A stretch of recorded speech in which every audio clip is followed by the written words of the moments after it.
उस रात को कभी भूल नहीं सकता। आज भी जब आंखें बंद करता हूं तो वही काली परछाइयां, वही सिसकियां, वही अघोरी की आंखों की आग मेरे सामने तैरने लगती हैं। मैं उस समय बस 18 साल का था। एक छोटा सा गांव है हमारा, चारों तरफ जंगल, टेढ़ी मेढ़ी पगडंडियां और दूर दूर तक फैली वीरानी। दिन में भी कभी कभी सन्नाटा ऐसा पड़ता कि अपने ही कदमों की आहट डराने लगे। लेकिन रात तो और भी खतरनाक थी। गांव के बुजुर्ग अक्सर हमें चेतावनी देते, सूरज ढलने के बाद बाहर मत निकलना, काली ताकतें जंगल में भटकती हैं। हम लोग हंसकर टाल देते, लगता कि बस बूढ़ों की बातें हैं, बच्चों को डराने के लिए। लेकिन उस रात मुझे एहसास हुआ कि वे सब बातें सच थीं। वो अमावस की रात थी। चांद तो था ही नहीं, बस आसमान में बिखरे हुए अनगिनत तारे। मगर उनकी रोशनी भी घने बादलों और ऊंचे पेड़ों की डालियों के पीछे खो गई थी। मैं शहर से लौट रहा था। शाम की बैलगाड़ी छूट गई थी, इसलिए अकेले ही पगडंडी पकड़ ली। सोच रहा था कि धीरे धीरे चलकर गांव पहुंच जाऊंगा। जैसे जैसे मैं जंगल के भीतर घुसता गया, चारों तरफ का सन्नाटा गहरा होता गया। झींगुरों की आवाज, रात में उड़ते चमगादड़ों की परछाइयां और बीच बीच में कहीं से कुत्ते के भौंकने की आवाज। मेरे कदम भारी होते जा रहे थे। मुझे खुद नहीं पता था कि क्यों, लेकिन उस रात हर पेड़, हर झाड़ी जैसे मुझे घूर रही थी। अचानक हवा चली, इतनी ठंडी की हड्डियों तक उतर गई। मैंने कांपते हुए अपने हाथ बांध लिए।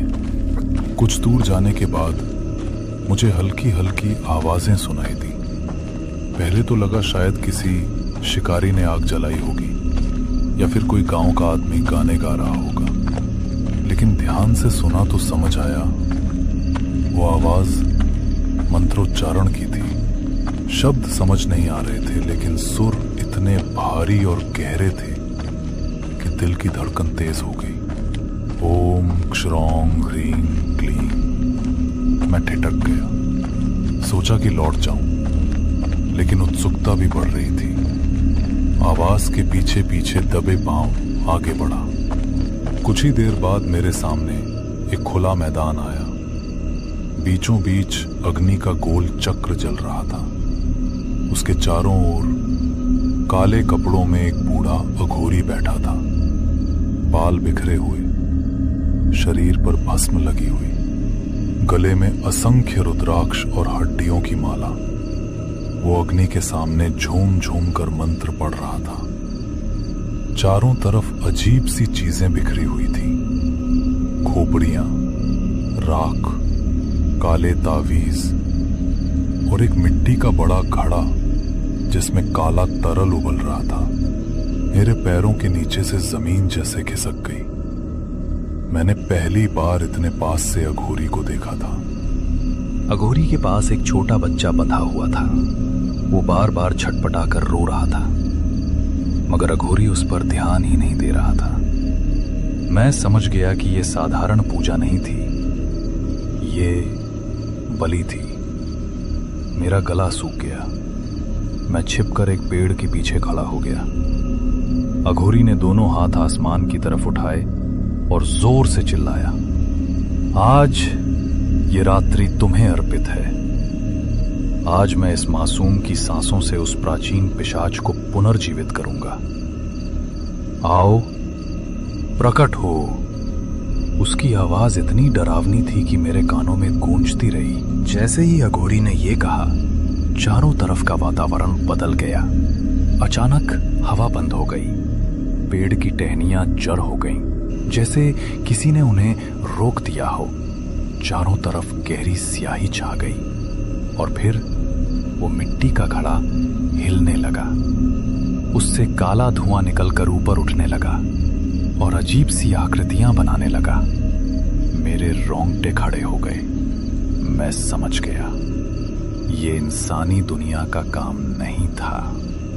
उस पल मैंने सोचा भाग जाऊं, लेकिन पैरों में जैसे जान ही नहीं थी। मैं बस खड़ा रहा, कांपता रहा और देखता रहा। मुझे नहीं पता था कि आगे क्या होने वाला है। बस इतना समझ रहा था कि कुछ बहुत बुरा होने वाला है। अघोरी ने अचानक एक चाकू उठाया और उस बच्चे के गले के पास ले गया।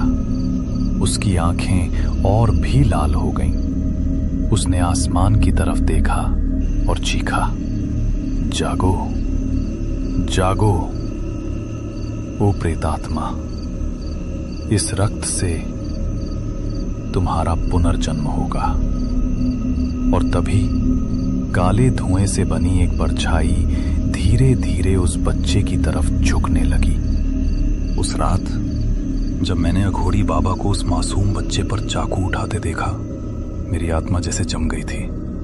मेरे सामने जिंदगी और मौत का ऐसा खेल हो रहा था जिसका मैंने सिर्फ किस्सों में सुना था।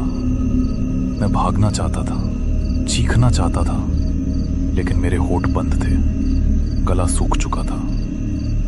कहीं ना कहीं मुझे लग रहा था कि अगर मैंने कोई हरकत की तो अघोरी मुझे भी पकड़ लेगा। अघोरी ने मंत्र पढ़ते हुए धीरे धीरे उस चाकू को बच्चे की गर्दन पर चलाया। उसकी चीख रात के सन्नाटे को चीरती हुई मेरे कानों तक पहुंची, बचाओ अम्मा। लेकिन वहां सुनने वाला कौन था? सिर्फ मैं और वो अघोरी। बच्चे का खून जमीन पर गिरा और आग के चक्र में समा गया। तुरंत ही अग्नि का रंग बदलने लगा, पीला से लाल, लाल से काला। धुआं और भी गाढ़ा हो गया। मैंने देखा कि वो काला धुआं सर्द की तरह लहराता हुआ उस बच्चे के शरीर के चारों तरफ घूमने लगा। अचानक जमीन थरथराने लगी। चारों ओर से जैसे कोई अजीब शक्ति बाहर निकल रही थी। पेड़ की डालियां जोर जोर से हिलने लगीं, जबकि हवा बिल्कुल बंद थी। जमीन के नीचे से घुटी हुई आवाजें आ रही थीं। आह, आह। मैंने डर के मारे आंखें बंद कर ली, लेकिन फिर भी सब कुछ सुन पा रहा था। अघोरी और जोर से मंत्रोच्चारण करने लगा। ओम क्षौंग ह्रीं क्लीं काल भैरवाय नमः। आओ आओ, लौट आओ इस धरती पर। उसकी आवाज इतनी भारी थी कि कान फटने लगे। कुछ ही पलों बाद मैंने वो देखा जो शायद कोई भी इंसान नहीं देखना चाहेगा। अचानक आग की लपटों के बीच से एक परछाई उठने लगी। पहले धुएं जैसा धुंधला आकार, फिर धीरे धीरे इंसानी शक्ल लेने लगा। लेकिन वो इंसान नहीं था, वो पिशाच था। लंबा दुबला झुका हुआ शरीर, आंखें बिल्कुल खून जैसी लाल, दांत इतने बड़े और नुकीले कि सीधा गले में धंस जाएं, हाथ पैर टेढ़े मेढ़े, नाखून पंजों जैसे। मैंने सांस रोक ली। दिल की धड़कन इतनी तेज थी कि लगा अघोरी को भी सुनाई दे जाएगी। जैसे ही वो पिशाच पूरी तरह प्रकट हुआ, उसकी नजर उस मासूम बच्चे पर पड़ी। बच्चा अभी भी कराह रहा था, लेकिन उसकी आवाज अब धीमी हो गई थी। पिशाच ने अजीब सी गुर्राहट निकाली और झपट कर उसके ऊपर जा गिरा। मैंने अपनी आंखों से देखा, उसने बच्चे की गर्दन में अपने दांत गला दिए। खून की बूंदें आग की रोशनी में चमक रही थीं। बच्चे की चीख धीरे धीरे खामोशी में बदल गई। मैंने मुंह पर हाथ रख लिया ताकि अपनी चीख दबा सकूं। मेरा पूरा शरीर कांप रहा था। अघोरी ने दोनों हाथ आसमान की तरफ उठाए और जोर जोर से हंसने लगा। सफल हुआ मैं, जग गया। सदियों पुराना पिशाच जग गया। अब मेरे पास वो ताकत होगी जो किसी के पास नहीं। उसकी हंसी जंगल में गूंज रही थी। हर पेड़, हर पत्ता जैसे कांप रहा था। पिशाच ने बच्चे को जमीन पर गिरा दिया। उसकी लाइफलेस आंखें अब सिर्फ ऊपर छत की तरफ देख रही थीं। मेरा दिल टूट गया, लेकिन डर इतना था कि मैं कुछ कर भी नहीं पाया। पिशाच धीरे धीरे खड़ा हुआ। उसकी कुर्राहट से जमीन कांप रही थी। उसने अघोरी की तरफ देखा और भारी आवाज में बोला, किसने जगाया मुझे? किसकी हिम्मत हुई मेरी नींद तोड़ने की? अघोरी ने मुस्कुराते हुए झुककर कहा, मैंने, ओ प्रेतात्मा, मैंने तुम्हें जगाया है। अब तुम मेरे अधीन हो, मेरे आदेश पर काम करोगे। पिशाच ने गुर्राहट की। कोई भी पिशाच किसी इंसान का दास नहीं होता। अघोरी की आंखों में गुस्सा चमका। मत भूलो, मैंने तुम्हें बलि देकर जगाया है। तुम्हारी शक्ति अब मेरे नियंत्रण में है। दोनों की नजरें मिली। आग और भी तेज जलने लगी। मैं पेड़ के पीछे छिपा ये सब देख रहा था। पसीना मेरे माथे से टपक रहा था। हाथ पांव सुन्न हो चुके थे। मैं सोच रहा था, अगर पिशाच ने मुझे देख लिया तो मेरा भी वही हाल होगा, और अगर अघोरी को पता चल गया कि मैं गवाह हूं तो वो मुझे भी बलि चढ़ा देगा। मगर भागना भी संभव नहीं था। एक छोटा सा पत्ता भी अगर मेरे पैरों के नीचे दबा तो आवाज होगी। अघोरी अग्नि में आहुति देकर बोला, तुम्हें दुनिया में जगह चाहिए तो मेरे साथ रहना होगा। मैं तुम्हें रक्त दूंगा, बलि दूंगा, और तुम मुझे अमर बना दोगे। पिशाच ने लंबी सांस ली। ठीक है, मैं तुम्हारे साथ रहूंगा, लेकिन याद रखना, मेरे भूख की कोई सीमा नहीं। अगर तुमने एक भी दिन रक्त नहीं दिया तो सबसे पहले तुम्हें ही निगल जाऊंगा। अघोरी मुस्कुराया। यही सौदा है, और यही काला जादू का सच। उस रात मैंने अपने सामने एक इंसान और एक पिशाच के बीच ये सौदा होते देखा। मेरी आत्मा कांप उठी थी। मैं समझ गया था कि ये सिर्फ उस बच्चे की मौत पर खत्म नहीं होगा। ये तो बस शुरुआत थी। असली डर तो अब आने वाला था। उस रात मैंने काले जादू का वो रूप देखा जिसने मेरी पूरी जिंदगी बदल दी। मैं अब भी उस रात की ठंडी हवा महसूस कर सकता हूं। अघोरी और पिशाच के बीच हुआ वो समझौता मेरे दिल पर गहरे जख्म की तरह बैठ गया। मेरी सांसें तेज थीं और पैरों में जान नहीं। मैं पेड़ के पीछे छिपा कांपते हुए सब देख रहा था। मुझे नहीं पता था कि आगे क्या होगा, लेकिन एक बात साफ थी, अब इस गांव की रातें कभी पहले जैसी नहीं रहने वाली थी। पिशाच ने अघोरी की तरफ देखा। उसकी आंखों में आग थी और आवाज भारी। मुझे और रक्त चाहिए। सिर्फ एक बच्चे का खून मेरी भूख नहीं मिटा सकता। अघोरी ने एक रहस्यमयी मुस्कान दी। धैर्य रखो, आज तो तुम्हारा पुनर्जन्म हुआ है।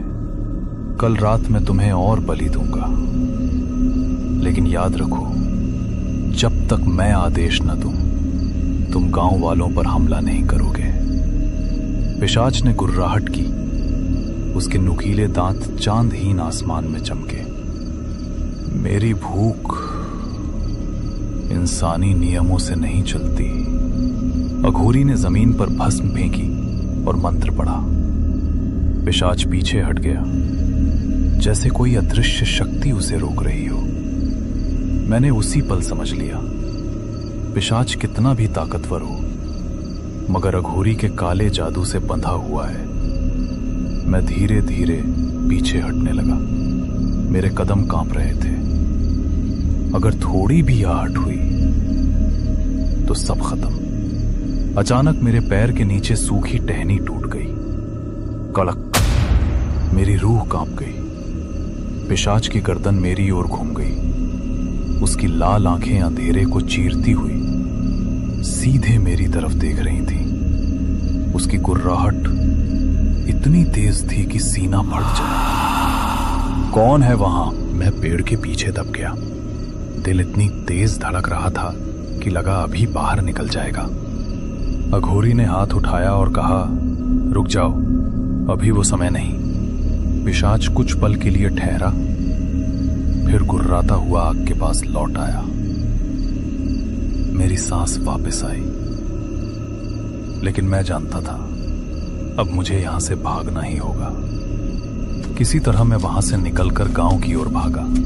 रात और भी गहरी हो चुकी थी। चारों तरफ कुत्तों के रोने की आवाजें आ रही थी। गांव में पहुंचते ही मुझे अजीब सन्नाटा महसूस हुआ। हर घर की खिड़की बंद, हर दरवाजा भीतर से कुंडियों से जड़ा हुआ, जैसे गांव वालों को पहले से अंदेशा था कि इस रात कुछ होने वाला है। मैं अपने घर पहुंचा और दरवाजा बंद कर लिया, लेकिन नींद आंखों से कोसों दूर थी। बार बार वही दृश्य सामने आ रहा था, बच्चा, अघोरी और वो पिशाच। रात के लगभग तीसरे पहर अचानक बाहर से अजीब आवाज आई। पहले लगा शायद कोई जानवर होगा, लेकिन जब कान लगाकर सुना तो वो मानव चीख थी। मैं खिड़की से झांका। गांव के कोने में जहां पुराना पीपल का पेड़ है, वहां हलचल थी। मैं डरते डरते बाहर निकला और छिपते छिपते उस ओर पहुंचा। पीपल के नीचे एक बुजुर्ग आदमी पड़ा था। उसकी छाती पर पिशाच बैठा हुआ था। उसके लंबे नाखून बुजुर्ग के गले में धंसे हुए थे और उसके दांत गले की नसें चीर रहे थे। खून बह रहा था और पिशाच पागलों की तरह उसे चूस रहा था। उस बुजुर्ग की चीखें धीरे धीरे कम होती गईं। फिर सिर्फ सन्नाटा। मैंने अपनी आंखें बंद कर ली। दिल कांप रहा था। ये वही पिशाच था जो अभी कुछ देर पहले अघोरी ने जगाया था। तभी अघोरी बाबा भी वहां पहुंचे। उसने जोर से डांटा, मैंने तुम्हें आदेश दिया था कि गांव पर हमला नहीं करना। तुम मेरे वश में हो, भूल मत जाना। पिशाच ने खून से लथपथ मुंह उठाया और गुर्राया, मेरी भूख मेरी ताकत है, मैं इसे रोक नहीं सकता। अघोरी ने मंत्र पढ़े। पिशाच पीड़ा से तड़पने लगा। उसके चेहरे पर जलन के निशान उभर आए। अघोरी ने कहा, कल रात मैं तुम्हें बलि दूंगा, लेकिन अगर आज तुमने और किसी पर हाथ डाला तो मैं तुम्हें फिर उसी अंधेरे में कैद कर दूंगा। पिशाच जमीन पर गिर पड़ा और गहरी सांसें लेने लगा। मैंने देखा ये रिश्ता साधक और प्रेतात्मा का नहीं था। ये रिश्ता था लालच और भय का। मैं धीरे धीरे घर लौट आया, लेकिन मेरी आत्मा कांप रही थी। मुझे लग रहा था अगर मैंने ये सब गांव वालों को बता भी दिया तो शायद कोई विश्वास नहीं करेगा, क्योंकि इंसान कभी मानता ही नहीं जब तक मौत उसके सामने ना आ जाए। मैं पूरी रात खिड़की से बाहर झांकता रहा। हर परछाई मुझे पिशाच जैसी लग रही थी। हर आवाज, हर सरसराहट मुझे डराने लगी थी। सुबह हुई। गांव वालों ने देखा कि पीपल के नीचे बुजुर्ग का शव पड़ा है। गला चिरा हुआ, शरीर सूखा सूखा, जैसे सारी जान खींच ली गई हो। लोगों में खौफ फैल गया। कोई बोल रहा था ये किसी जानवर का काम है, तो कोई कह रहा था नहीं, ये कुछ और है, इंसानी नहीं। मैं सब जानता था, लेकिन चुप रहा। मेरे होठ बंद थे, क्योंकि सच कहने का मतलब था अघोरी और पिशाच दोनों का दुश्मन बन जाना। उस रात मैंने पहली बार पिशाच को किसी निर्दोष इंसान का खून चूसते देखा, और उसी रात समझ गया कि ये काला खेल अब यही नहीं रुकेगा। गांव में अब मौत की परछाई उतर चुकी थी। हर रात कोई ना कोई उसकी भूख का शिकार बनने वाला था। अगली रात गांव पूरी तरह सो रहा था। चांद नहीं था, और अंधेरा हर घर में घुस चुका था। मैं खिड़की से बाहर झांक रहा था और तभी देखा कि पिशाच उठ खड़ा हुआ। उसकी लाल आंखें अंधेरे में चमक रही थीं। उसके लंबे हाथ और पंजों से हर कदम पे डर फैल रहा था। उसने धीरे धीरे गांव की गलियों में कदम रखा। रास्ते पर पड़े कंकाल और टूटे हुए दरवाजे उसके आगमन का संकेत थे। गांव के कुछ लोग अभी भी अपने घरों में छिपे थे। मैं घर पर छिपा हर हलचल देख रहा था। हर चीख, हर आवाज मेरे लिए मौत का इशारा थी। जैसे ही पिशाच एक घर के दरवाजे पर झांका, अघोरी बाबा वहां प्रकट हुए। उनके हाथों में तावीज और मंत्र की किताब थी। उन्होंने जोर से मंत्र पढ़ना शुरू किया। ओ शक्तिशाली प्रेतात्मा, मेरे आदेश के बिना कहीं न जाओ। तुम्हारी भूख को मेरे द्वारा सीमित किया जाएगा। पिशाच ने गुर्राया। उसकी लाल आंखों में आग और क्रोध झलक रहा था। उसने झपटने की कोशिश की, लेकिन अघोरी के मंत्र की शक्ति ने उसे रोक दिया। उसका गुर्राना और दांत चमकना दोनों मिलकर डरावनी आवाज पैदा कर रहे थे। मैंने देखा कि अघोरी का नियंत्रण केवल रात तक ही प्रभावी था। दिन के उजाले में पिशाच फिर छिप जाता, लेकिन उसकी भूख कहीं नहीं जाती। मैं अब पूरी तरह से डर में था। हर घर में चीखें, हर सड़क पर खून की बूंदें। मैं छिपकर देख रहा था कि पिशाच निर्दोष इंसानों पर हमला कर रहा है। एक घर के अंदर मैंने देखा कि एक महिला और बच्चा डर के मारे कांप रहे थे। पिशाच उनके कमरे की खिड़की के पास आया। मैंने अपनी सांस रोक ली और दिल से प्रार्थना की कि वो उन्हें ना देखे। अघोरी ने दूर से मंत्र पढ़ना शुरू किया। पिशाच झटका खाकर पीछे हट गया, लेकिन उसकी लाल आंखें अब भी उन लोगों को खोज रही थीं। मैंने महसूस किया कि अघोरी के मंत्र केवल उसे रोक रहे थे, उसकी भूख को नहीं। रात का तीसरा पहर आया। अघोरी ने पिशाच को पूरी तरह नियंत्रण में लाने के लिए सबसे भयंकर अनुष्ठान शुरू किया। आग की लपटें चारों ओर फैल गईं। खोपड़ियां, काले ताबीज और भस्म हवा में उड़ रहे थे। अघोरी ने गहरी सांस ली और मंत्र पढ़ना तेज किया। तुम अब मेरे अधीन हो। मेरी शक्ति तुम्हें रोकती है और मेरी रक्षा तुम्हें सीमित करती है। पिशाच क्रोधित था। उसने झपट कर अघोरी पर हमला किया, लेकिन अघोरी ने हाथ में ताबीज उठाया और मंत्रों की शक्ति से पिशाच को जकड़ लिया। पिशाच गुर्राता हुआ जमीन पर गिरा। उसकी लाल आंखें अब आग और क्रोध से झुलसी हुई थीं। मैं पेड़ के पीछे खड़ा ये सब देख रहा था। मेरे शरीर की हर नस कांप रही थी। मेरा दिल जोर जोर से धड़क रहा था। मैं जानता था कि अगर मैंने एक भी कदम फिसलाया तो ये पिशाच मुझे देख लेता। मैं धीरे धीरे गांव की गलियों से घर की ओर बढ़ा। रास्तों पर खून और डरावनी परछाइयां हर जगह थीं। कुछ घरों की खिड़कियां टूटी हुई थीं, कुछ दरवाजे भीतर से बंद। मैंने देखा कि जो लोग छिपे थे वे अब बाहर आने की हिम्मत नहीं कर रहे थे। अघोरी ने पिशाच को रात भर मंत्रों के द्वारा नियंत्रित किया। पिशाच धीरे धीरे शांत हुआ, लेकिन उसकी आंखों में लालच और भूख अब भी दिख रही थी। मैं समझ गया था कि ये खेल खत्म नहीं हुआ। पिशाच के बाहर आने की संभावना हमेशा बनी रहेगी। सुबह हुई। गांव में सन्नाटा पसरा था। कुछ लोग बचे थे, कुछ नहीं, लेकिन जो जीवित थे वे सब भयभीत थे। मैं अपने कमरे में बैठा सब कुछ याद कर रहा था। पिशाच और अघोरी का खेल मेरी आंखों के सामने फिर से चल रहा था। मैंने समझ लिया कि काला जादू हमेशा छिपा रहता है, और अगर अघोरी ने कभी अपनी रक्षा छोड़ी तो पिशाच फिर बाहर आ जाएगा। मैंने उस रात देखा कि इंसानियत और अंधकार के बीच का फर्क कितना पतला होता है।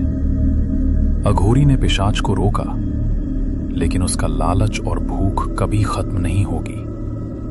और मैं सिर्फ एक गवाह हूं।